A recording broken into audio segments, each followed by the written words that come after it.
Hi friends, welcome back to Moni Spicy Kitchen. இன்னைக்கு நாம என்ன ரெசிபி பார்க்க போறோம்னா ரொம்பவே டிஃப்ரெண்டா அதே சமயம் ரொம்ப டேஸ்டியா இருக்கக்கூடிய டின்னர் பிரேக்ஃபாஸ்ட் ரெசிபீஸ் எப்படி பண்ணலாம்னு தாங்க பார்க்க போறோம். ஒண்ணு அவ்வளவுக்கு டேஸ்டா இருக்கும். அது மட்டும் இல்லாம அவ்வளவு ஹெல்த்தியாவும் இருக்கும். இதுல வந்து பாத்தீங்கன்னா நம்ம தயிர் சேமியாவுல ஆரம்பிச்சு வெள்ளையப்பம், அதுக்கப்புறமா ரவா பொங்கல், இது கூடவே ரெஸ்டாரண்ட்ல எல்லாம் செய்யக்கூடிய நான், அதுக்கப்புறமா போண்டா சூப், இந்த மாதிரி ரொம்பவே டிஃப்ரெண்ட்டாக ஒன்று அவ்வளோத்துக்கு டேஸ்டியாக நம்ம ரெடி பண்ணலாம். இது தயிர் சேமியா பார்த்தீங்கன்னா உடல் குளிர்ச்சிக்கு வெயில் காலத்தில் ரொம்ப டேஸ்ட்டாக இருக்கும். நீங்கள் செஞ்சு சாப்பிடலாம். அப்புறமா தேங்காய் பால் எல்லாம் விட்டு ரொம்பவே சாஃப்டாக இருக்கக்கூடிய இந்த வெள்ளையப்பம், இது வந்து ரொம்பவே சாஃப்டாக சூப்பராக இருக்கும். குருமாக்கெல்லாம் ரொம்ப பர்ஃபெக்டாக இருக்கும். அதுக்கப்புறமா பார்த்தீங்கன்னா நான், இது வந்து ரெஸ்டாரண்ட்டில் பண்ணக்கூடியது. நம்ம வீட்டிலே தவா யூஸ் பண்ணி ரொம்ப சிம்பிளாக பண்ணலாம். அப்புறமா பிரெட் ஆம்லேட், இது வந்து ரொம்ப சிம்பிளாக இருக்கும். செய்கிறது ரொம்ப சுலபம். அதே சமயம் குழந்தைங்களுக்கெல்லாம் ரொம்ப பிடிச்சமானதாக இருக்கும். இது கூடவே கடைசியாக பொங்கல் பார்த்தீங்கன்னா, இது நல்ல சாஃப்டாக நெய்யெல்லாம் மிதக்க நம்ம பண்ணது ரொம்ப நேரத்துக்கு நல்ல சாஃப்டாகவே இருக்கும். ஸோ கண்டிப்பாக நீங்கள் எல்லாத்தையுமே செஞ்சு பார்க்கலாம். இப்போ வாங்க ஒன்றா எப்படி செய்யலாம் அப்படிங்கிறத நம்ம டீட்டெயிலாக பார்த்துலாம். Hi friends, welcome back to Moni spicy kitchen. இன்னைக்கு நாம என்ன ரெசிபி பார்க்க போறோம்னா கர்நாடகா ஸ்பெஷல் போண்டா சூப். இது வந்து ரொம்ப டேஸ்டியா இருக்கும். நம்ம பிரேக்ஃபாஸ்ட்ல இருந்து டின்னர் வரைக்கும் எல்லாத்துக்குமே இது எடுத்துக்கலாம். குழந்தைங்கள்லேருந்து பெரியவங்க வரை எல்லாரும் ரொம்ப விரும்பி சாப்பிடுவாங்க. இந்த போண்டா பார்த்தீங்கன்னா நார்மலாக நம்ம ஊர்ல எல்லாம் மெதுவடை பண்ணுவோம்ல, அதே மெத்தட் தான். ஆனால் டேஸ்ட் வைஸ் ரொம்ப சூப்பராக இருக்கும். ரொம்ப ஈஸியாகவே பண்ணி முடிச்சிடலாம். இது பண்ணுறதுக்கு ரொம்ப அதிக டைம் எல்லாம் எடுக்காது. சரி வாங்க இது எப்படி செய்யலாம் அப்படிங்கிறத வீடியோ பார்த்து தெரிஞ்சுக்கலாம். அதுக்கு முன்னாடி நம்ம சேனலுக்கு இப்போ தான் ஃபர்ஸ்ட் டைமாக வாரீங்கன்னா மறக்காமல் சப்ஸ்கிரைப் பண்ணிக்கோங்க. பக்கத்தில் இருக்கக்கூடிய பெல் பட்டனை ஆல்ங்கிறது கொடுத்துக்கோங்க. அப்போ தான் நம்ம போடக்கூடிய நியூ வீடியோஸ் உங்களுக்கு நோட்டிஃபிகேஷனாக வரும். மறக்காமல் லைக் பண்ணுங்கள், ஷேர் பண்ணுங்கள். இப்போ வாங்க வீடியோக்குள்ளே போய் இது எப்படி செய்யலாம் அப்படிங்கிறத நம்ம டீட்டெயிலாக பார்த்துடலாம். இப்போ இது பண்றதுக்காக ஃபர்ஸ்ட் ஒரு குக்கர் எடுத்திருக்கேன். இதுல சரியா 3/4 கப் அளவுக்கு துவரம் பருப்பு. நீங்க துவரம் பருப்புக்கு பதிலா பாசிப்பருப்பு கூட எடுத்துக்கலாம். அது ரொம்ப டேஸ்டியா இருக்கும். இப்போ இதை வந்து நம்ம ஒரு 3 வாட்டி நல்லா கழுவி எடுத்துட்டு வந்துடலாம். கண்டிப்பா 3 முறை நீங்க வந்து கழுவி எடுக்கணும். அப்பதான் இதுல இருக்கக்கூடிய தூசி அழுக்கு எல்லாமே போகும். அதுக்கப்புறமா ஒரு பெரிய சைஸ் தக்காளியை குட்டியா கட் பண்ணி நான் வந்து சேர்த்திருக்கேன். நீங்க சின்ன சைஸ் தக்காளியா இருந்தா 2 தக்காளி கட் பண்ணி சேர்த்துக்கோங்க. அப்புறமா 2 பச்சை மிளகாய் சேர்த்திருக்கேன். இது கூடவே 1/2 டேபிள் ஸ்பூன் பெப்பர் பொடி, ஒரு 1/4 டேபிள் ஸ்பூன் அளவுக்கு மஞ்சள் தூள், அப்புறமா ஒரு பிஞ்ச் அளவுக்கு பெருங்காயத்தூள், இது கூடவே 1/2 டேபிள் ஸ்பூன் அளவுக்கு உப்பு சேர்த்திருக்கேன். சேர்த்துட்டு இப்ப தேவையான அளவுக்கு தண்ணி சேர்த்துக்கலாம். ஒரு 3/4 கப்பு துவரம் பருப்புக்கு நான் சரியா 3 கப் அளவுக்கு வந்து தண்ணி சேர்த்திருக்கேன். இது வந்து நல்லா வேகணும். அதுக்காக தான் ஒரு 4 விசில் பார்த்தீங்கன்னா நம்ம லோ ஃப்ளேம்ல வச்சு நல்லா வேக வச்சு எடுத்துக்க போறோம். இதுவே பாசிப்பருப்பா இருந்தாலும் இதே மெத்தட் பண்ணுங்க. இப்ப வந்து கொஞ்சமா மல்லித்தலையும் நம்ம இது கூடவே சேர்த்துடலாம். சேர்த்துட்டு ஒரு முறை இந்த மாதிரி நல்லா கலந்து கொடுத்துட்டு இதை வந்து மூடி போட்டு வேக வச்சிடலாம். இப்போ நம்ம லிட் போட்டாச்சு. போட்டுட்டு விசிலையும் போட்டுருங்க. போட்டுட்டு அதுக்கப்புறமா நல்லா வேக வச்சு எடுத்துட்டு வந்துடலாம். இப்போ இது ஒரு பக்கம் வெந்துட்டு இருக்கட்டும். இந்த டைம்ல நம்ம வந்து போண்டாக்கான ப்ரிப்பரேஷன்லாம் பண்ணிடலாம். இதுக்காக சரியா 1 கப் அளவுக்கு உளுந்தா நான் 2 மணி நேரத்துக்கு முன்னாடியே நல்லா ஊற போட்டு வச்சிருக்கேன். இது நல்லா வந்து ஊறி இருக்கு. கப்போட அளவுன்னு பாத்தீங்கன்னா 250 ml கப்ல தான் 1 கப் அளவுக்கு உளுந்து. இப்ப இதை வந்து நம்ம ஒரு மிக்சர் ஜார்ல சேர்த்துடலாம். உளுந்து எல்லாத்தையும் சேர்த்துட்டு ஒரு 1/2 கப்ல இருந்து ஒரு 3/4 கப் அளவுக்கு தண்ணி, இவ்வளவு போதும். அதுக்கு மேல சேர்க்க வேண்டாம். கொஞ்சமா சேர்த்து நல்லா அரைச்சி எடுத்துட்டு வந்துடலாம். நல்லா பேஸ்டா அரைச்சி எடுக்கணும். ரொம்ப தண்ணியா ஆகிடக்கூடாது, ரொம்ப கெட்டியாவும் ஆயிடக்கூடாது. இட்லி மாவு பதத்தை விட கொஞ்சம் கெட்டியா தான் இருக்கணும். அந்த அளவுக்கு நல்லா பொறுமையா இந்த மாதிரி அரைச்சி எடுத்துட்டு வந்துருங்க. பாருங்க இந்த மாதிரி இருக்கணும். நம்ம எடுத்து பார்த்தோம் அப்படின்னா நம்ம மெதுவடைக்கெல்லாம் மாவு அரைச்சி எடுப்போம்ல, அதே பக்குவம் தான். இதையே நீங்க கிரைண்டர்ல போட்டு அரைச்சி எடுத்தீங்க அப்படின்னா உங்களுக்கு டபுளா அமௌண்ட் கிடைக்கும். நான் வந்து மிக்சர் ஜார்ல போட்டு எடுத்தனால நம்ம இதை வந்து கண்டிப்பா பீட் பண்ணியே ஆகணும். இந்த மாதிரி ஒரு ஸ்பூன் வச்சு நல்லா இந்த மாதிரி பீட் பண்ணி கொடுத்துட்டே இருங்க. அப்போதான் இதுல வந்து ஏர் பபிள்ஸ் எல்லாம் ஃபார்ம் ஆகும். இந்த மாதிரி ஏர் பபிள்ஸ் ஃபார்ம் ஆச்சு அப்படின்னா தான் போண்டா வந்து நல்லா உள்ளேயும் நல்லா ஸ்பாஞ்சா வெளியே நல்லா கிறிஸ்பினஸா சூப்பரா வரும். இதுவே கிரைண்டர்ல அரைச்சிங்க அப்படின்னா இந்த மாதிரி எல்லாம் நம்ம வந்து நல்லா பீட் பண்ணணும் அப்படிங்கிற அவசியம் கிடையாது. அது நார்மலாவே நல்லா உப்பி நல்லா பொங்கி அமௌண்ட்டும் அதிகமா கிடைக்கும். இப்போ இதில் வந்து நம்ம பச்சை மிளகாய் சேர்த்துடலாம். சின்ன சைஸ் பச்சை மிளகாய் 1 சேர்த்துருக்கேன். கூடவே கொஞ்சமாக இஞ்சி சேர்த்துருக்கேன்.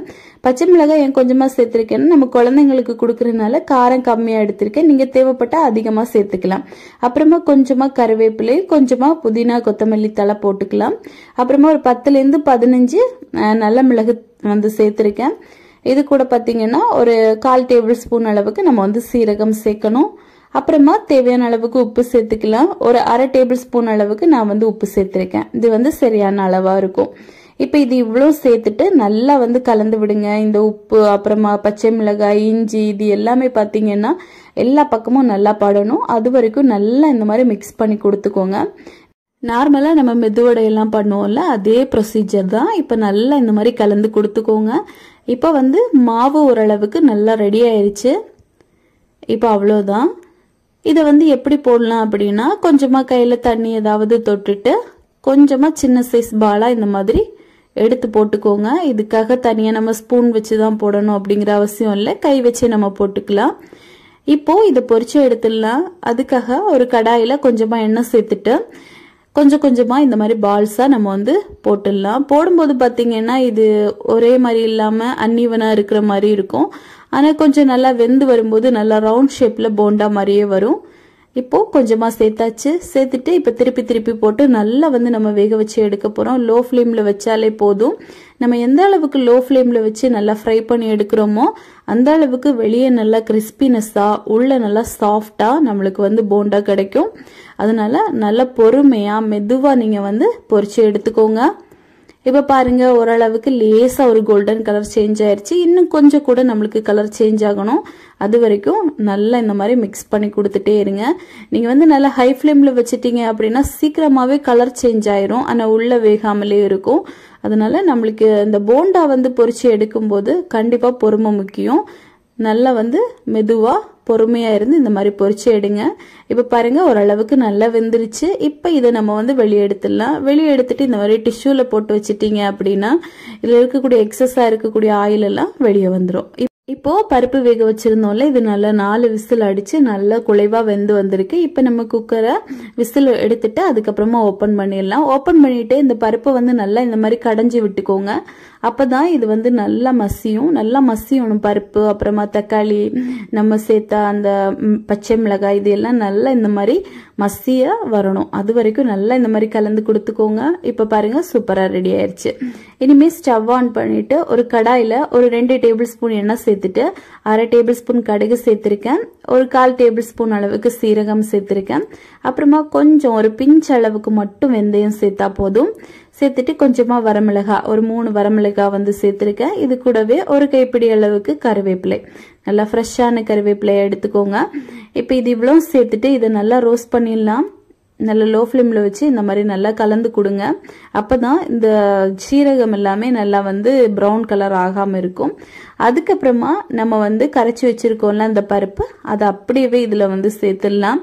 சேர்த்துட்டு தேவைப்பட்டால் கொஞ்சமாக தண்ணியும் சேர்த்துக்கலாம். ஒரு முறை இந்த மாதிரி கலந்து விடுங்க. நான் வந்து ஒரு 1/2 கப் அளவு தண்ணி வந்து இதில் சேர்த்துருக்கேன். இதோட பக்குவம் அப்படின்னு பார்த்தீங்கன்னா இது எப்படி இருக்கணும்னா, நம்ம தயிர் குழம்பெல்லாம் செய்வோம்ல அதே ஒரு ஸ்ட்ரக்சரில் அந்த அளவுக்கு தண்ணியாக இருக்கணும். நம்ம ரசம் எல்லாம் வைக்கிற அளவுக்கு ரொம்ப தண்ணியாலாம் இருக்கக்கூடாது. அப்போ தான் இந்த போண்டா சூப்புக்கு இது வந்து பர்ஃபெக்டாக இருக்கும். இப்போ கொஞ்சமாக தண்ணி சேர்த்து நல்லா மிக்ஸ் பண்ணிவிட்டு கடைசியாக ஒரு 2 டேபிள் ஸ்பூன் அளவுக்கு துருவின தேங்காய், நல்லா ஃப்ரெஷ்ஷான தேங்காவை சேர்த்துட்டிங்க அப்படின்னா நல்ல மணமாக டேஸ்டியாக இருக்கும். இப்போது தேங்காவும் சேர்த்துட்டு நல்லா இந்த மாதிரி கலந்து கொடுத்துடலாம். இப்போ ஒரு கொதி மட்டும் வந்தால் போதும். ஏன் அப்படின்னா பருப்பெல்லாம் ஆல்ரெடி வந்துருச்சு. ஒரே ஒரு கொதி வந்தது நம்ம ஸ்டவ் ஆஃப் பண்ணிடலாம். பார்த்தீங்களா, இந்த அளவுக்கு திக்னஸாக இருக்கணும்.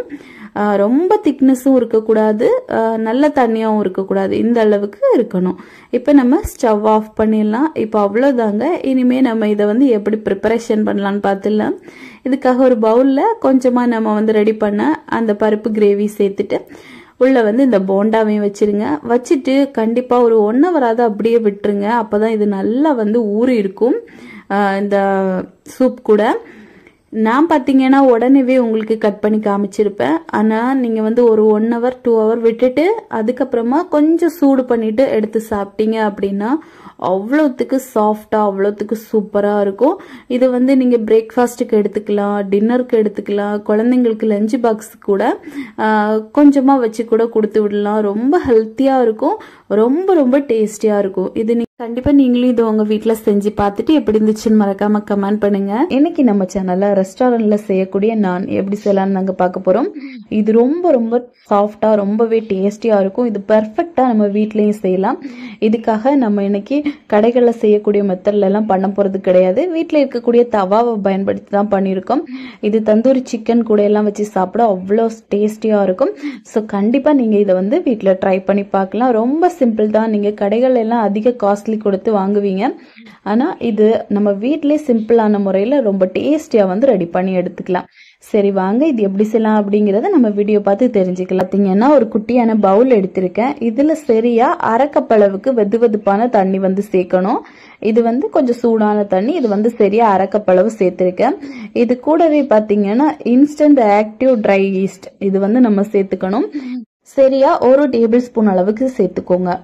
உங்களுக்கு வந்து ஈஸ்ட் போட்டு பிடிக்காது அப்படின்னா நம்ம நார்மலாகவே பேக்கிங் பவுடர் பேக்கிங் சோடா வச்சு பண்ணலாம். அது வந்து கண்டிப்பாக இன்னொரு வீடியோ நான் வந்து கண்டிப்பாக அப்லோட் பண்ணுறேன். இப்போ இது கூடவே பார்த்தீங்கன்னா 1 டேபிள் ஸ்பூன் அளவுக்கு சர்க்கரை சேர்த்துருக்கேன். சேர்த்துட்டு ஒரு முறை இந்த மாதிரி நல்லா கலந்து விட்டுட்டு இதை வந்து ஒரு 8 to 10 மினிட்ஸ்க்கு நம்ம வந்து அப்படியே ஆக்டிவாக விட்டுடலாம். இப்போ பாருங்க கொஞ்ச நேரத்துல நல்லா வந்து இந்த மாதிரி பொங்கி வந்திருக்கு. இப்போ இதை வந்து நம்ம மாற்றி வச்சிடலாம். மாற்றி வச்சுட்டு ஒரு பவுல் எடுத்திருக்கேன். இதில் பார்த்தீங்கன்னா சரியா 3 கப் அளவுக்கு மைதா மாவு சேர்த்துருக்கேன். உங்களுக்கு மைதா மாவு பிடிக்காது அப்படின்னா நீங்கள் கோதுமை மாவில் கூட பண்ணிக்கலாம். ரொம்ப டேஸ்டியாக வரும். நான் இப்போ இது 3 கப்பு சேர்த்துட்டு இது கூடவே பார்த்தீங்கன்னா ஒரு 1/4 டேபிள் ஸ்பூன் அளவுக்கு உப்பு சேர்த்துருக்கேன். அப்புறமா ஒரு பிஞ்ச் அளவுக்கு பேக்கிங் சோடா வந்து சேர்த்துருக்கேன். இது சேர்த்துட்டு பார்த்தீங்கன்னா 1 டேபிள் ஸ்பூன் அளவுக்கு நம்ம வந்து ஆயில் சேர்த்துக்கணும். சேர்த்தாச்சு. சேர்த்துட்டு இப்போ இதை நல்லா கை வச்சு நல்லா பிசைஞ்சு எடுத்துக்கோங்க. நீங்கள் வந்து ஆயிலுக்கு பதிலாக பட்டர் கூட உருக்கிட்டு அதை கூட சேர்த்துக்கலாம். அது ரொம்ப நல்லா இருக்கும். இப்போ இது இந்த மாதிரி நல்லா நம்ம வந்து ஃபர்ஸ்ட் பிசைஞ்சு எடுத்துக்கணும். அப்பதான் இந்த உப்பு எல்லா பக்கத்துலயும் நல்லா பட்டு ஈவனா எல்லா பக்கத்துலயுமே இருக்கும். அதுக்காக தான் பாருங்க. இப்போ ஓரளவுக்கு நல்லா நம்ம வந்து பிசைஞ்சு எடுத்தாச்சு. இந்த டைம்ல நம்ம வந்து ஆக்டிவாக வச்சிருந்தோம்ல அந்த ஈஸ்ட் அந்த மிக்ஸ் அப்படியே இதுக்குள்ள சேர்த்துடலாம். சேர்த்துட்டு நல்லா வந்து கை வச்சு பிசைஞ்சு எடுத்துக்கோங்க. இப்போ இது பிசையும் போது பாத்தீங்கன்னா அந்த அளவுக்கு நம்மளுக்கு சப்பாத்தி பூரிக்கெல்லாம் மாவு பிசைகிற அளவுக்கு கெட்டி ஆகாது. அதனால இதுல வந்து நம்ம எக்ஸ்ட்ராவா பால் சேர்த்துக்க போறோம். உங்களுக்கு பால் வந்து விருப்பம் இல்லை அப்படின்னா பாலுக்கு பதிலா நீங்க வந்து தண்ணி கூட சேர்த்துக்கலாம். நான் வந்து அரை கப் அளவு பால் எடுத்துட்டு அது 1 டேபிள் ஸ்பூன் அளவுக்கு கொஞ்சம் கொஞ்சமா தான் சேர்த்து பிசைஞ்சு எடுத்துக்க போறேன். ஏன் அப்படின்னா மாவோட பக்குவம் அப்படிங்கிறது ரொம்ப முக்கியம். இது வந்து ரொம்ப லூஸாகவும் கூடாது, அதே மாதிரி ரொம்ப கெட்டியாகவும் இருக்கக்கூடாது. கரெக்டான பக்குவத்துக்கு இருக்கணும். அதனால நம்ம வந்து பால் சேர்க்கும் போதோ இல்ல தண்ணி சேர்க்கும் போதோ கொஞ்சம் கொஞ்சமா பார்த்துட்டு அதுக்கப்புறமா சேருங்க. நீங்க பிசைஞ்சு பிசைஞ்சு பாருங்க. உங்களுக்கு போதுமான அளவு இருந்துச்சு அப்படின்னா கரெக்டா இருக்கும். எனக்கு அரை கப் அளவுக்கு பால்ல பாத்தீங்கன்னா ஒரு 2 டேபிள் ஸ்பூன் அளவு பால் மட்டும்தான் மிச்சம் வந்துச்சு. மிச்சம் எல்லாமே நம்ம வந்து இதுல சேர்த்து தான் பிசைஞ்சு எடுத்திருக்கோம். இப்போ பாருங்க நல்லா அதை வந்து பவுல்ல பிசைஞ்சிட்டு கவுண்டர் டாப்ல போட்டு இந்த மாதிரி நல்லா இழுத்து இழுத்து விட்டு பிசைங்க. அப்போ வந்து மாவு நல்லா சாஃப்டா இருக்கும். இதுல வேற எண்ணெயோ இல்ல எக்ஸ்ட்ரா மாவோ எல்லாமே சேர்க்க வேண்டிய அவசியம் கிடையாது. இந்த மாதிரி நம்ம கொஞ்சம் கொஞ்சமா நல்லா தேய்ச்சி எடுத்துட்டு இதை ஒரு பவுல்ல சேர்த்துட்டு 1 டேபிள் ஸ்பூன் அளவுக்கு எண்ணெயோ நெய்யோ சேர்த்து இந்த மாதிரி நல்லா தடவி விடுங்க. அப்ப இது வந்து நல்லா ட்ரை ஆகாம இருக்கும். அதுக்காக தான் இப்போ இதை வந்து நல்லா ஃபெர்மெண்ட் ஆக விட்டுடலாம். அதுக்காக ஒரு 2 ஹவர்ஸுக்கு இதை அப்படியே நம்ம வந்து விட்டுற வேண்டியதான். இதுக்காக நான் பிளாஸ்டிக் ராஃபர் போட்டு இந்த பவுலை நல்லா சுத்தி வச்சிருக்க போறேன். நீங்க நார்மலா மூடி ஏதாவது இருந்துச்சுன்னா கூட நல்லா மூடி வச்சாலும் போதும். இப்போ இதை இப்படியே நம்ம ஒரு 2 மணி நேரம் அப்படியே விட்டுடலாம். இப்ப 2 மணி நேரம் கழிச்சு பார்க்கலாம். பாருங்க 2 மணி நேரத்துல எவ்வளவுத்துக்கு நல்லா உப்பி வந்திருக்குன்னு நல்லா வந்து பொங்கி வந்திருக்கு. இப்போ இந்த அளவுக்கு நல்லா நம்மளுக்கு சூப்பரா பொங்கி வந்திருக்கணும். இனிமே இதை வந்து திரும்பவும் நம்ம பிசைய ஆரம்பிச்சிடலாம். இப்ப வந்து ஓவரா பிசையக்கூடாது, லேசா வந்து ஜென்டிலா மட்டும் கையாளுங்க இந்த மாதிரி. ஓகே, இப்போ இதுல இருந்து சின்ன சின்ன பால்ஸா நம்ம எடுத்துக்கலாம். சின்ன பால் அப்படின்னா ரொம்ப சின்னதா எடுக்கக்கூடாது. 2 சப்பாத்தி எடுக்கக்கூடிய அளவுக்கு நம்ம வந்து உருண்டைகள் எடுக்கணும். எனக்கு மொத்தமா இந்த அளவுக்கு மாவுக்கு பாத்தீங்கன்னா ஒரு 4 பீஸ் அளவுக்கு உருண்டைகள் கிடைச்சிருக்கு. 4 பீஸ் உருண்டை தான் நான் வந்து ரெடி பண்ணி எடுத்திருக்கேன். இது ஒண்ணே பாத்தீங்கன்னா நம்மளுக்கு நல்லா ஃபுல்ஃபில்லா இருக்கக்கூடியது மாதிரி இருக்கும். அதனாலதான் இப்ப பாருங்க இந்த அளவுக்கு பால்ஸ் வந்து 4 பால் நான் வந்து ரெடி பண்ணி எடுத்துக்க போறேன். பாருங்க இந்த மாதிரி. இப்போ இதுல ஒண்ணு மட்டும் எடுத்துட்டு கவுண்டர் டாப்ல கொஞ்சமா மைதா மாவு தூவி விட்டுக்கலாம். தூவி விட்டுட்டு பாத்தீங்கன்னா இது நல்லா தேய்ச்சி எடுக்க போறோம். இது வந்து நல்ல ஒரு ஓவல் ஷேப்புக்கு தான் இருக்கும். அதனால அந்த ஷேப்புக்கே நம்ம வந்து இந்த மாதிரி தேய்ச்சி எடுத்துக்கலாம். நீங்க வந்து நார்மலா வீட்டுல பண்றீங்க அப்படின்னா சப்பாத்தி மாவு சப்பாத்தி எல்லாம் நம்ம போடுவோம்ல அந்த ஷேப்ல கூட போட்டு எடுத்துக்கலாம். நம்ம ரெஸ்டாரண்ட்ல எந்த ஷேப்புக்கு கிடைக்குமோ அதே மாதிரி தான் நம்ம வந்து ரெடி பண்ணி எடுத்துக்க போறோம். இந்த மாதிரி நல்ல ஒரு ஓவல் ஷேப்புக்கு நல்லா இழுத்து தேய்ச்சி விடுங்க. இதோட திக்னஸ் அப்படின்னு பாத்தீங்கன்னா ஒரு 1/2 இன்ச்சுக்காவது இருக்கணும். நல்ல சப்பாத்தி மாவு பூரி மாவு மாதிரி எல்லாம் நல்ல லேசா இருக்கக்கூடாது. நல்ல 1/2 இன்ச்சுக்கு தடிமனா கண்டிப்பா இருக்கணும். இப்போ இதுக்கு மேலாப்புல பாத்தீங்கன்னா கொஞ்சமா கருப்பு எள்ளு வந்து சேர்த்திருக்கேன். அப்புறமா கொஞ்சமா கொத்தமல்லி இலை இதையும் சேர்த்துட்டு நம்ம லேசா சப்பாத்தி கட்டை வச்சு இந்த மாதிரி தேய்ச்சி எடுத்துக்கலாம். இது சேர்க்கறதுக்கு முன்னாடி கொஞ்சமா நான் தண்ணி தான் தடவி இருந்தேன். தண்ணி எதுக்காக நம்ம அப்படி அப்ளை பண்றோம் அப்படின்னா இது வந்து நம்ம இப்ப போட்டக்கூடிய அந்த எள்ளும் கொத்தமல்லி இலையும் பாத்தீங்கன்னா கீழே விழாம இருக்கணும். அதுக்கப்புறமா இது அப்படியே பேக் சைடு திருப்பிட்டு அதுலயும் கொஞ்சமா தண்ணி வந்து அப்ளை பண்ணிக்கோங்க. இது எதுக்காக அப்படின்னா நம்ம கடாயில சேர்க்கும் போது கடாயில இருந்து கீழே விழாம இருக்கிறதுக்காக. இப்போ நீங்க கடாய் எடுக்கிறது நல்ல இரும்பு கடாயா எடுத்துக்கோங்க. அப்பதான் நம்ம ரெடி பண்ணக்கூடிய இந்த நான் பாத்தீங்கன்னா நம்ம திரும்பி சூடு பண்ணும்போது அது கீழே விழாகாம இருக்கும். நீங்க நான்ஸ்டிக் தவால எல்லாம் பண்றீங்க அப்படின்னா கண்டிப்பா விழுறதுக்கு வாய்ப்பு இருக்கு. அதனால இந்த மாதிரி நம்ம கவுத்து போட்டு இந்த தீயில சூடு பண்ணும்போது பாத்தீங்கன்னா அப்பதான் அந்த தந்தூரியோட அந்த ஒரு ஸ்ட்ரக்சரும் அந்த ஒரு டேஸ்டும் கிடைக்கும். அதுக்காக இதே நீங்க நான்ஸ்டிக் தவாவை எடுத்தீங்க அப்படின்னா அதுக்கு டக்குன்னு கீழே விழுந்துரும். அதனால இரும்பு கடாயா எடுத்துக்கோங்க. இப்ப பாருங்க எவ்வளவு சூப்பரா ரெடியா இருக்குன்னு. லேசா உப்பி வந்ததுக்கு அப்புறமா இந்த மாதிரி நம்ம சூடு காட்டிட்டோம் அப்படின்னா இன்னும் கொஞ்சம் உப்பலா வரும். அதுக்கப்புறமா நம்ம ஈஸியா எடுத்துடலாம். இப்ப இதை திருப்பி பார்த்தோம் அப்படின்னாலும் கருகி இருக்காது. நல்லா சூப்பரா வந்திருக்கும். இப்போ ஈஸியா நம்ம நான் வந்து ரெடி பண்ணியாச்சு. இனிமே இதுல கொஞ்சமா நெய்யோ பட்டரோ மட்டும் மேலாப்புல இந்த மாதிரி அப்ளை பண்ணி விடுங்க. இது சூடாவே நல்ல பட்டர் சிக்கனோ இல்ல பன்னீர் கிரேவியோ இந்த மாதிரி ஏதாவது வச்சு நம்ம சாப்பிட்டோம் அப்படின்னா அவ்வளோ டேஸ்டியா இருக்கும். கண்டிப்பா நீங்க வந்து இதை வீட்டுல ட்ரை பண்ணி பாருங்க. சேனல்ல ஸ்ட்ரீட் ஃபுட் கடைகள் எல்லாம் செய்யக்கூடிய பிரெட் ஆம்லேட் எப்படி செய்யலாம்னு பார்க்கலாமா? இது ரொம்ப ஸ்பைசியா டேஸ்டியா இருக்கும். நீங்க இதை வீட்லயே ஈஸியா ட்ரை பண்ணலாம். நீங்க பிரேக்ஃபாஸ்ட் டின்னருக்கு எல்லாத்துக்குமே இதை வந்து சூப்பரா எடுத்துக்கலாம். குழந்தைங்க எல்லாம் ஸ்கூல் போறதுக்கு முன்னாடி நீங்க குழந்தைங்களுக்கு செஞ்சு கொடுக்கலாம். உடம்புக்கும் ரொம்ப ஹெல்த்தியா இருக்கும். சரி வாங்க இது எப்படி செய்யலாம் அப்படிங்கறத வீடியோ பார்த்து தெரிஞ்சுக்கலாம். இப்போ இந்த பிரெட் ஆம்லேட் பண்றதுக்காக ஒரு பவுல்ல சரியா ஒரே ஒரு பெரிய வெங்காயத்தை நல்லா குட்டி குட்டியா சாப் பண்ணி எடுத்திருக்கேன். அதை வந்து சேர்த்துடலாம். இது கூடவே பாத்தீங்கன்னா ஒரு சின்ன சைஸ் தக்காளி அதையும் நல்லா குட்டியா கட் பண்ணி வச்சிருக்கேன். அதையும் சேர்த்துக்கோங்க. அப்புறமா ஒரே ஒரு பச்சை மிளகாய் சேர்த்திருக்கேன். அது கூடவே கருவேப்பிலை கொஞ்சமா சேர்த்திருக்கேன். நீங்க வந்து புதினா கொத்தமல்லி வேணும் அப்படின்னாலும் கொஞ்சமா கட் பண்ணி இந்த டைம்ல சேர்த்துக்கலாம். இது கூட பாத்தீங்கன்னா 3 முட்டை நல்லா ரூம் டெம்பரேச்சர்ல இருக்கக்கூடிய முட்டையா சேர்த்துக்கோங்க. சேர்த்துட்டு இதுல வந்து பொடிகள் எல்லாம் சேர்த்துடலாம். ஒரு 1/4 டேபிள் ஸ்பூன் அளவுக்கு மிளகாய் தூள், ஒரு பிஞ்ச் அளவுக்கு மஞ்சள் தூள், ஒரு 1/4 டேபிள் ஸ்பூன் அளவுக்கு கரம் மசாலா சேர்த்துட்டு தேவையான அளவுக்கு உப்பு ஒரு 1/4 டேபிள் ஸ்பூன் அளவுக்கு. இப்ப இது எல்லாம் சேர்த்துட்டு நல்லா ஒரு முறை இந்த மாதிரி நல்லா கலந்து விடுங்க. அப்பதான் இந்த ஸ்பைசஸ் எல்லாமே எல்லா பக்கத்துலயும் நல்லா படும். இந்த மாதிரி நம்ம நல்லா கலந்து எடுத்து இப்ப தனியா மாத்தி வச்சிடலாம். பாருங்க இப்ப நல்லா நம்ம வந்து மிக்ஸ் பண்ணி எடுத்துட்டு இருக்கோம். இப்படி மிக்ஸ் பண்ணும்போது பாத்தீங்கன்னா இந்த வெங்காயம் எல்லாம் 1-2 நல்லா உடப்படணும். அந்த அளவுக்கு நல்லா கலந்து எடுத்து வச்சுக்கோங்க. இப்போ ஒரு கடாயில 1 டீஸ்பூன் அளவுக்கு நெய் சேர்த்திருக்கேன். நெய் சேர்த்து பண்ணுங்க. இல்ல அப்படின்னா பட்டர் சேர்த்து பண்ணுங்க. அப்பதான் நல்ல வாசனையா டேஸ்டியா இருக்கும். இப்போ இதுல வந்து 2 பிரெட் இதை வந்து நம்ம உள்ள போட்டு நல்லா வந்து ரோஸ்ட் பண்ணி எடுக்க போறோம். இந்த மாதிரி நெய்யில வந்து ஃபர்ஸ்ட் நம்ம ரோஸ்ட் பண்ணிட்டு அதுக்கப்புறமா பிரெட் ஆம்லேட் போட்டோம் அப்படின்னா நல்ல டேஸ்டியா மனமா இருக்கும். நம்ம கடைகள்ல வாங்கக்கூடிய அதே சுவையில இருக்கும். அதனால இந்த மாதிரி ட்ரை பண்ணுங்க. இப்போ வந்து லேசா இந்த மாதிரி 2 பக்கமும் நல்லா ரோஸ்ட் பண்ணிட்டு நம்ம இதை வெளியே எடுத்துடலாம். ஓகே இப்ப இதை வெளியே எடுத்தாச்சு. எடுத்துட்டு இதே கடாயில ஒரு 1/2 டீஸ்பூன் அளவுக்கு திரும்பவும் நெய் சேர்த்துக்கோங்க. இப்ப சேர்த்தாச்சு. சேர்த்துட்டு நம்ம ஆல்ரெடி எடுத்து வச்சிருக்கோம்ல அந்த முட்டை மிக்ஸ் அதை வந்து நம்ம இதுக்குள்ள சேர்த்துடலாம். நான் பண்ண முட்டை மிக்ஸ் பாத்தீங்கன்னா மொத்தமா 4 வந்து பிரெட் போட்டு நம்ம பண்ணலாம். ஒரு இதுக்கு 2 பிரெட் இந்த மாதிரிதான் கணக்குல இருக்கும். இப்ப இதுல வந்து நம்ம பிரெட்டை ஒன்னொன்னா இந்த மாதிரி முக்கி எடுத்துக்கலாம். ஒரு பக்கம் மட்டும் அந்த முட்டையில இந்த மாதிரி முக்கி எடுத்துக்கோங்க.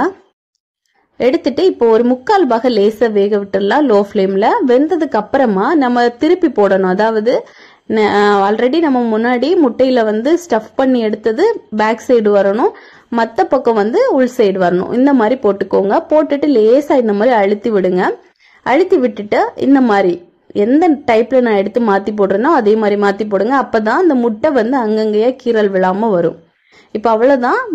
அந்த பக்கமும் லேசா வந்ததுக்கு அப்புறமா இந்த மாதிரி மடிச்சு விடுங்க. ஓரத்தை மடிச்சு விட்டுட்டு ரெண்டாயிரமா இந்த மாதிரி பிரெட்டை மடிச்சு விட்டுடலாம். இப்போ அவ்வளவுதான். ரொம்ப ஈஸி தான். நீங்களும் இது பிகினர்ஸ் கூட ஈஸியா பண்ணிடலாம். இப்போ இதே மாதிரி நம்ம எல்லாத்தையுமே போட்டு விட்டுடலாம்.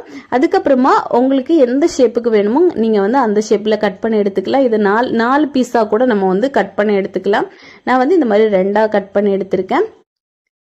ஓகேங்க. இதை வந்து நீங்க அப்படியே ஒரு டொமேட்டோ சாஸோ இல்ல ஏதாவது மயனைஸோ இந்த மாதிரி ஏதாவது இருந்துச்சு அப்படின்னா அது கூட தொட்டு சாப்பிட்டுக்கலாம். ரொம்ப சுவையா இருக்கும். இதை வந்து சூடா இருக்கும் போதே சாப்பிட்டுருங்க. அப்பதான் ரொம்ப அடிப்பொலியா இருக்கும். நாம என்ன பார்க்க போறோம்னா கேரளா ஸ்பெஷல் வெள்ளை பால் பணியாரம். இது வந்து ரொம்ப ரொம்ப டேஸ்டியா இருக்கும். ரொம்பவே சாஃப்டா இருக்கும். இது வெள்ளையா வர்றதுக்கு காரணமே பாத்தீங்கன்னா இதுல தேங்காய் பால் வந்து நம்ம ஆட் பண்றதுனால இது வந்து நம்ம பிரேக்ஃபாஸ்ட்ல இருந்து டின்னர் வரைக்கும் எல்லாத்துக்குமே எடுத்துக்கலாம். கடலை குருமா, சிக்கன், மட்டன் கிரேவி, அதுக்கப்புறமா சட்னி எல்லாத்துக்குமே சூப்பரான காம்போவா இருக்கும். ரொம்ப டேஸ்டியா இருக்கும். சரி வாங்க இந்த டேஸ்டியான வெள்ளை அப்பம் எப்படி செய்யலாம் அப்படிங்கிறத பார்த்துடலாம். இதுக்காக சரியா 2 கப் அளவுக்கு பச்சரிசியை ஒரு 2 மணி நேரம் நல்லா ஊற வச்சிருக்கேன்.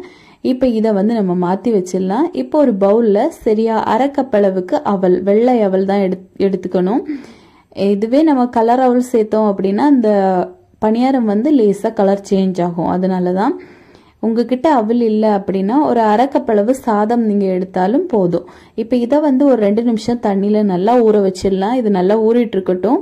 அந்த டைமில் நம்ம வந்து மிக்சர் ஜாரில் ஊற வச்சிருக்கோம்ல அரிசி, அது எல்லாத்தையுமே சேர்த்துருங்க. எல்லா அரிசியுமே நான் வந்து பெரிய ஜார் எடுத்திருக்கனால எல்லா அரிசியுமே சேர்த்துட்டேன். இது கூட 3/4 கப் அளவுக்கு துருவின தேங்காய், நல்ல ஃப்ரெஷ்ஷான தேங்காவா இருக்கணும். இதை வந்து சேர்த்துக்கோங்க. இதுல இந்த மாதிரி நல்லா ஃப்ரெஷ்ஷான தேங்காய் சேர்க்கும் போது நம்ம நல்லா அரைச்சி எடுத்துட்டு வருவோம்ல, அந்த டைம்ல நிறையவே தேங்காய் பால் வந்து கிடைக்கும். இதை சேர்த்து பண்ணும்போது தான் இந்த பணியாரம் வந்து நல்ல ஒயிட் கலர்ல சூப்பரா வரும். இது கூடவே ஊற வச்ச அவலும் சேர்த்துட்டு 1 டேபிள் ஸ்பூன் அளவுக்கு சர்க்கரை சேர்க்கணும். இது வந்து கண்டிப்பா சேர்க்கணும். அப்பதான் இனிப்பும் புளிப்புமா அதோட டேஸ்ட் பாத்தீங்கன்னா ஆப்பத்தோட டேஸ்ட் மாதிரியே இருக்கும். அப்புறமா இதுல ஒரு 3/4 டேபிள் ஸ்பூன் அளவுக்கு ஈஸ்ட் வந்து இது கூடவே 1/2 டேபிள் ஸ்பூன் அளவுக்கு உப்பு சேர்க்கணும். சேர்த்துட்டு ஒரு 1/2 கப்ல இருந்து 1 கப் அளவு வரைக்கும் தண்ணி சேர்த்து நல்லா வந்து பேஸ்டா அரைச்சி எடுத்துக்கோங்க. எந்த அளவுக்கு பேஸ்டா அரைக்க முடியுமோ அந்த அளவுக்கு நல்ல பேஸ்டா அரைச்சி எடுக்கணும். தண்ணி வந்து உங்களுக்கு போதுமான அளவுக்கு தேவைப்பட்டா அட்ஜஸ்ட் பண்ணி சேர்த்து நல்லா அரைச்சி எடுங்க. உங்ககிட்ட ஈஸ்ட் இல்லை அப்படின்னா நீங்க கவலைப்படவே வேண்டாம். நம்ம நார்மலா ஒரு 8 மணி நேரம் தான் நல்லா புளிக்க விடுவோம். ஆனா ஈஸ்ட் உங்ககிட்ட இல்லை அப்படின்னா மற்ற எல்லா இன்கிரீடியன்ஸும் போட்டு நல்லா இந்த மாதிரி ஃபைன் பேஸ்டா அரைச்சி எடுத்துட்டு 8 மணி நேரத்துக்கு பதிலா நீங்க ஒரு 12 மணி நேரத்துக்கு மேல ஒரு 18 மணி நேரம் இல்ல 12 மணி நேரம் இந்த டைமுக்கு நல்லா ஊற வைக்கணும். அதாவது இப்ப நம்ம நைட் அரைச்சு வச்சோம் அப்படின்னா மார்னிங் நம்ம வந்து எடுப்போம். ஈஸ்ட் சேர்க்கல அப்படின்னா ஃபர்ஸ்ட் டே மார்னிங்கே நீங்க அரைச்சு வச்சுட்டு நெக்ஸ்ட் டே மார்னிங் வந்து நீங்க எடுத்துருங்க. அப்போ வந்து உங்களுக்கு சூப்பரா பொங்கி வரும். இதுவே ஈஸ்ட் சேர்த்தோம் அப்படின்னா ஒரு 8 மணி நேரம் நம்ம வந்து வச்சிருக்கலாம். இல்லை அப்படின்னா ஒரு 5 ஹவர்ஸ்ல இது வந்து நல்லா ஃபெர்மெண்ட் ஆகி வந்துடும். இப்போ பாருங்க எனக்கு வந்து நம்ம வந்து நைட்டு ரெடி பண்ணி வச்சு இப்போ காலையில் நான் எடுத்திருக்கேன். நல்லா வந்து பொங்கி புளிச்சு வந்திருக்கு.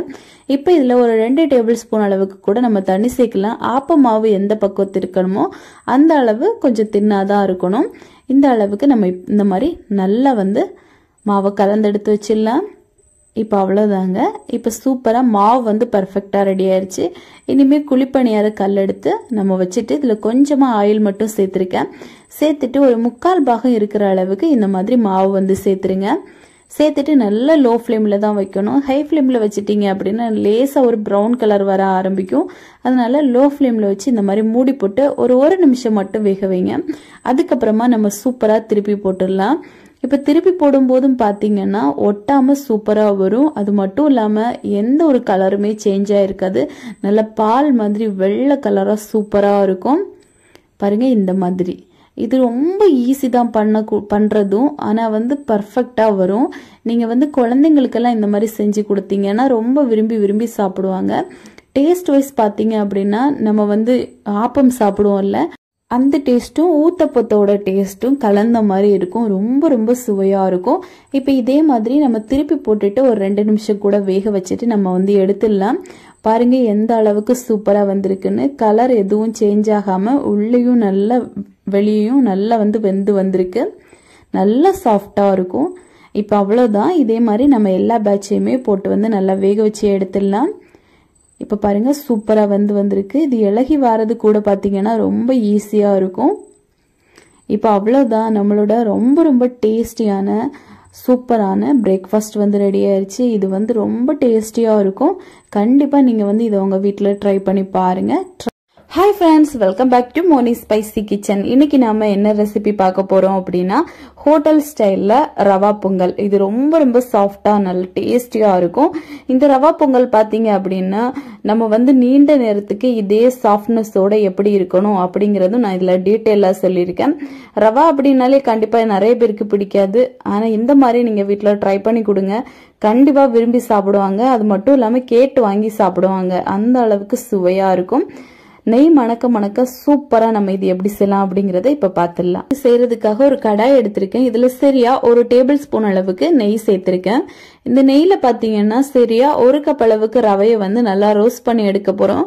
இந்த ரவை பாத்தீங்கன்னா ஆல்ரெடி வறுத்த ரவை தான். இருந்தாலும் நம்ம வந்து லேசா லோ ஃபிளேம்ல வச்சு வறுத்தெடுத்தோம் அப்படின்னா இன்னும் நல்ல சுவையா இருக்கும். அதுக்காக தான் நெய்யில வந்து கண்டிப்பா வறுத்தெடுங்க.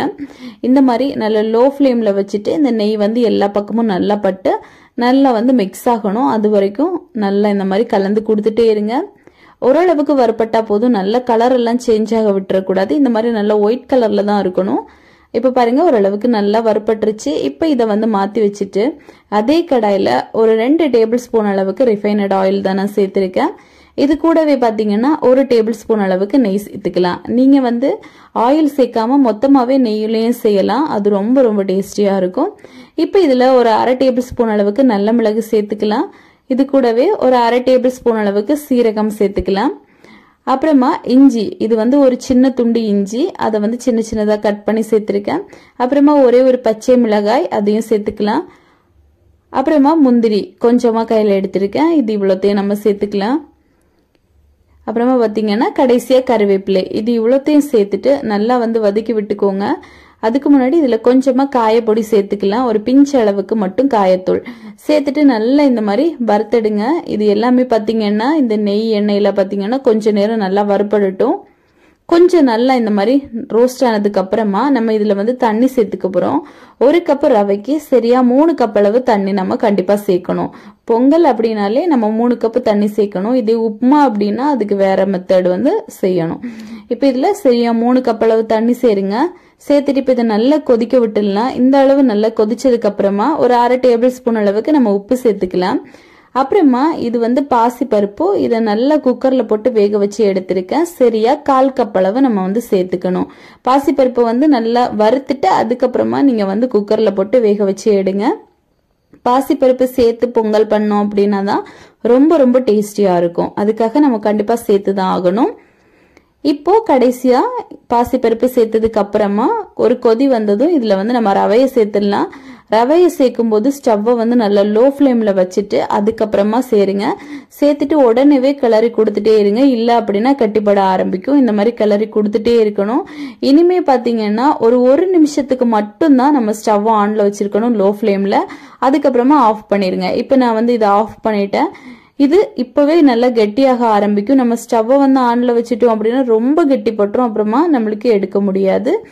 இப்போ ஸ்டவ் ஆஃப் பண்ணிட்டு இதுல 1 டேபிள் ஸ்பூன் அளவுக்கு நெய் சேர்த்துக்கலாம். நான் வந்து ஒரு 2 டேபிள் ஸ்பூன் அளவுக்கு நெய் சேர்த்திருக்கேன். சேர்த்துட்டு கடைசியா கொஞ்சமா துருவின தேங்காய், இது வந்து நம்ம சேர்க்கும் போது இன்னும் நல்ல டேஸ்ட் கொடுக்கும் இந்த ரவா பொங்கலுக்கு. அதனால நல்ல ஃப்ரெஷ்ஷான கோகோனட் வந்து 1 டேபிள் ஸ்பூன் இல்லைன்னா 2 டேபிள் ஸ்பூன் நம்ம வந்து இந்த மாதிரி சேர்த்துக்கலாம். சேர்த்துட்டு நெய்யை இந்த மாதிரி ரவாவோட எல்லா பக்கத்துலயும் நல்லா ஈவனா இது பண்ணி விடுங்க.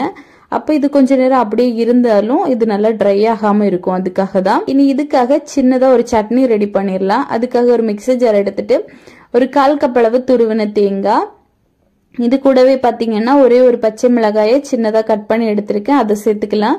ஒரு துண்டு அளவுக்கு இஞ்சி, இது வந்து ரொம்ப சிம்பிளா பண்ணக்கூடிய சட்னி தான்.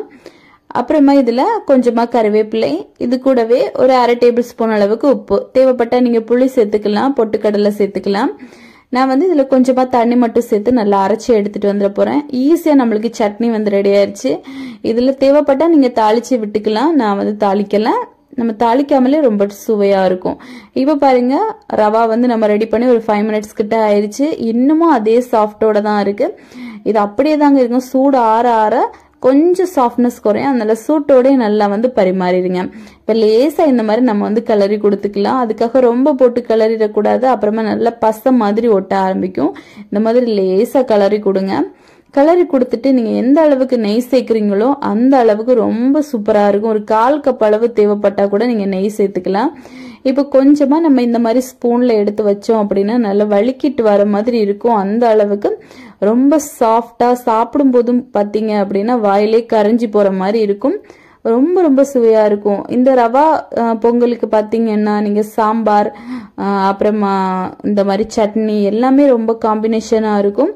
ரொம்ப ஈஸியாகவும் இருக்கும், ரொம்ப ரொம்ப டேஸ்டியாகவும் இருக்கும். கண்டிப்பாக நீங்களும் இதை உங்கள் வீட்டில் ட்ரை பண்ணி பாருங்கள். Hi friends, welcome back to Moni spicy kitchen. இன்னைக்கு நம்ம என்ன ரெசிபி பார்க்க போறோம்னா ரொம்ப ரொம்ப டேஸ்டியான தயிர் சேமியா. இது வந்து சம்மர்ல ரொம்ப ரொம்ப ஸ்பெஷலா இருக்கும். நம்ம அதிகமாக சிக்கன், மட்டன் ஆயிலில் ஃப்ரை பண்ணது இந்த மாதிரியெல்லாம் சாப்பிட்டுட்டு ஒரு வீக்லி 1 டைம் ஆகுது இந்த மாதிரி தயிர் வச்சு நம்ம குழு குழுன்னு சாப்பிடணும். அப்போ தான் உடம்புக்கு ரொம்ப ஹெல்த்தியாக இருக்கும். நீங்கள் தயிர் சாதம் எல்லாம் சாப்பிட்ருப்பீங்க, ஆனால் இந்த மாதிரி தயிர் சேமியா வச்சு டிஃப்ரெண்ட்டாக கொடுங்க. குழந்தைங்கள்லேருந்து பெரியவங்க வரை எல்லாரும் ரொம்ப விரும்பி சாப்பிடுவாங்க. இந்த தயிர் சேமியாவை குழந்தைங்களுக்கு லஞ்ச் பாக்ஸாக கூட நீங்கள் வந்து கொடுத்து விடலாம். ரொம்ப ரொம்ப உடம்புக்கு ஹெல்த்தியாக இருக்கும். அவங்களும் ரொம்ப விரும்பி சாப்பிடுவாங்க. சரி வாங்க, இது எப்படி செய்யலாம் அப்படிங்கிறத நம்ம டீட்டெயிலாக பார்த்துடலாம். இப்போது இது பண்ணுறதுக்காக ஒரு கடாயில் கொஞ்சமாக தண்ணியை வந்து நல்லா கொதிக்க வச்சிருக்கேன். இதில் சரியா 3/4 கப் அளவுக்கு நான் வந்து சேமியா சேர்த்துருக்கேன். தண்ணி கொதிச்சதுக்கு அப்புறமா சேமியா சேருங்க. நான் சேர்த்த சேமியா பார்த்தீங்கன்னா பாயாசத்துக்கு போடக்கூடியது. நீங்கள் நார்மலாக நம்ம கடைகளில் வாங்குவோம்ல சேமியா உப்புமா பண்ணுறதுக்காக, அந்த சேமியா கூட எடுத்துக்கலாம். இப்போ இது இந்த அளவுக்கு நல்லா கொதிச்சதுக்கு அப்புறமா இதை வடிகட்டிடலாம். உங்களுக்கு வெந்தது தெரியலை அப்படின்னா கொஞ்சமாக கையில் நசுக்கி பாருங்க, அது நல்லா பிசு பிசுன்னு ஒட்டணும்.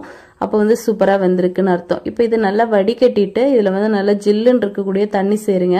அப்போ தான் இது ஒன்னோடு ஒன்று ஒட்டாமலும் இருக்கும், அதிகமாக வெந்து போகாமலும் இருக்கும். இப்போ இதை மாற்றி வச்சுட்டு ஒரு கடாய் எடுத்து அடுப்பில் வச்சுக்கலாம். இதில் வந்து ஒரு 2லேருந்து 3 டேபிள் ஸ்பூன் வரைக்கும் எண்ணெய் சேர்த்துக்கோங்க. இப்போ எண்ணெய் வந்து கொஞ்சம் காயட்டும். காஞ்சதும் 1/2 டேபிள் ஸ்பூன் அளவுக்கு கடுகு சேர்க்கணும். இந்த கடுகு கூடவே ஒரு 1/2 டேபிள் ஸ்பூன் அளவுக்கு உளுத்தம்பருப்பு. கடுகு வந்து கொஞ்சம் பொரியட்டும். பொரிச்சதுக்கு அப்புறமா சேருங்க. அப்புறமா ஒரு 1/2 டேபிள் ஸ்பூன் அளவுக்கு கடலைப்பருப்பு. இது கூடவே பார்த்தீங்கன்னா கொஞ்சமாக சீரகம், ஒரு 1/4 டேபிள் ஸ்பூன் அளவுக்கு சீரகம் சேருங்க. சீரகம் வந்து கடைசியாக சேர்த்தீங்க அப்படின்னா தான் கரைஞ்சி போகாமல் இருக்கும். இப்போ நம்ம சீரகம் சேர்த்துடலாம், 1/4 டேபிள் ஸ்பூன். இப்போ இது இவ்வளோ சேர்த்துட்டு லேசாக வந்து இதை வதக்கி விடுங்க. இது வந்து ஒரு கோல்டன் கலர் ஆகணும் அது வரைக்கும். அப்புறமா இதில் ஒரு 1/4 டேபிள் ஸ்பூன் அளவுக்கு நல்ல மிளகு சேர்க்கணும். சேர்த்துட்டு லேசாக இந்த மாதிரி ஃப்ரை பண்ணி எடுத்துடலாம். அப்புறமா இது கூடவே ஒரு 10லேருந்து 15 போல் முந்திரி பருப்பு சேர்த்துருக்கேன். அப்புறமா ட்ரை கிரேப்ஸ். இது வந்து ஆப்ஷனல் தான், உங்களுக்கு தேவைப்பட்டால் மட்டும் சேர்த்தா போதும். இது எடையாக இருக்கும்போது நம்ம தயிர் சேமியா சாப்பிடும்போது நல்லா க்ரன்ச்சியாக டேஸ்டியாக இருக்கும், அதுக்காக தான். இப்போ இந்த ட்ரை கிரேப்ஸ் எல்லாம் வந்து கொஞ்சம் உப்பி வரட்டும். இந்த மாதிரி நல்லா கொஞ்சம் உப்பி வந்ததுக்கு அப்புறமா கொஞ்சமாக கருவேப்பிலையும் சேர்த்துருக்கேன். சேர்த்துட்டு இது எல்லாத்தையும் ஸ்டவ் ஆஃப் பண்ணிவிட்டு அப்படியே மாற்றி வச்சிடலாம். இப்போது இன்னொரு பவுல் எடுத்துட்டு இதில் வந்து அந்த சேமியா எல்லாத்தையுமே சேர்த்துருங்க. சேர்த்துட்டு இது கூடவே சரியா 3/4 கப் அளவுக்கு தயிர் சேர்க்கணும். இந்த தயிர் பார்த்தீங்கன்னா நல்ல புளிப்பு இல்லாத தயிராக சேருங்க. நல்ல புளிப்பான தயிர் சேர்த்துட்டிங்கன்னா அதிக நேரம்லாம் வச்சிருக்க முடியாது. இப்போ இதில் ஒரு 1/2 டேபிள் ஸ்பூன் அளவுக்கு உப்பு சேர்த்து நல்லா மிக்ஸ் பண்ணி விட்டுக்கலாம். மிக்ஸ் பண்ணி கொடுத்துட்டு இது அப்படியே நம்ம மாற்றி வச்சிடலாம். ஒரு 10 மினிட்ஸ்க்கு அது அப்படியே இருக்கட்டும். 10 மினிட்ஸ் கழிச்சதுக்கப்புறமா இதில் வந்து நம்ம தாளிப்பு ரெடி பண்ணி வச்சுருந்தோம்ல, அது எல்லாத்தையுமே அப்படியே சேர்த்துருங்க. சேர்த்துட்டு இப்போ இதை நல்லா கலந்து கொடுங்க. இது எல்லா பக்கமும் நல்லா வந்து மிக்ஸ் ஆகும்படியா. இந்த அளவுக்கு உங்களுக்கு தாளிப்பெல்லாம் வேண்டாம் அப்படின்னாலும் நீங்கள் எல்லாத்தையுமே கொஞ்சம் கம்மி பண்ணியும் சேர்த்துக்கலாம். இப்போ இதை நல்லா மிக்ஸ் பண்ணி கொடுத்துட்டு இதில் வந்து தேவைப்பட்டால் கொஞ்சமாக நம்ம போமோகிரானட் மாதுளம்பழம் சேர்த்துக்கலாம். அப்புறமா துருவின தேங்காய் சேர்த்துக்கலாம். கொஞ்சமாக கொத்தமல்லி தழை சேர்த்துக்கலாம். உங்களுக்கு விருப்பப்பட்ட மாதிரி எது வேணால் சேர்த்துக்கலாம். கேரட் கூட துருவி சேர்த்துக்கலாம், ரொம்ப நல்லா இருக்கும். இப்போ அவ்வளோதான், சூப்பராக ரெடி ஆயிடுச்சு. இது அப்படியே நம்ம சர்வ் பண்ணிடலாம். கண்டிப்பாக ஆஃபீஸுக்கு போகிற ஹஸ்பண்ட்ஸ் இல்லை குழந்தைங்கள் எல்லாருக்குமே நீங்கள் இதை வந்து ரெடி பண்ணி கொடுக்கலாம். ஆனால் இது ரொம்ப நேரம் வச்சுருக்கணும் அப்படின்னா கண்டிப்பாக தயிர் வந்து ஒரு 3/4 கப்பு சேர்க்காம ஒரு 1/2 கப்பு தயிர் சேர்த்துட்டு ஒரு 1/4 கப் அளவுக்கு காய்ச்சி ஆற வச்ச பால் சேருங்க. அப்போ ரொம்ப நேரத்துக்கு அது கெட்டு போகாமல் இருக்கும். கெட்டு போகாமல் மீன்ஸ் நல்லா புளிப்பாகாமல் இருக்கும், சாப்பிடலாம் அந்த மாதிரி. இப்போ அவ்வளோதான், ரொம்ப ஈஸியாக சிம்பிளாக நம்ம ரெடி பண்ணி முடிச்சிட்டோம். கண்டிப்பாக நீங்களும் இதை உங்கள் வீட்டில் ட்ரை பண்ணி பாருங்கள். ட்ரை பண்ணி பார்த்துட்டு எப்படி வந்துச்சு அப்படிங்கிறத மறக்காமல் கமெண்ட் பண்ணுங்கள். இதே மாதிரி இன்னும் நிறைய ரெசிபிஸ் வேணும்னு நினச்சிங்கன்னா மோனி ஸ்பைசி கிச்சன் சேனலை மறக்காமல் சப்ஸ்கிரைப் பண்ணுங்கள். தேங்க்யூ.